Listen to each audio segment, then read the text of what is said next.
Macard Wi-Fi extender setup, or how you can simply integrate the setup or set it up on your router.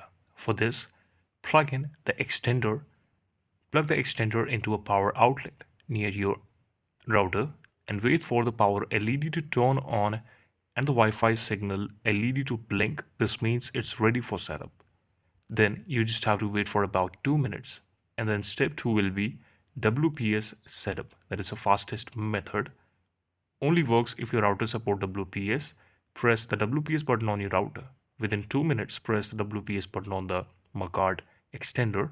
Wait for the extender's LED to turn solid green. Then your extended Wi-Fi network will appear as something like your network name extension. Step 3 is web browser setup. Use the method if your router does not support WPS, or if WPS fails, plug in the extender.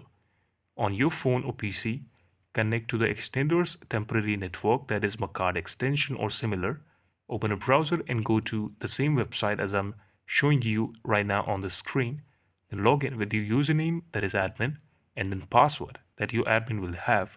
Now follow the on-screen instruction to set up the wizard. Select your home Wi-Fi network, enter your password. Set a name for your extended network like default, like if you want to use the same name. Then click apply. The extender will reboot then. Step 4 is reach the position of extender.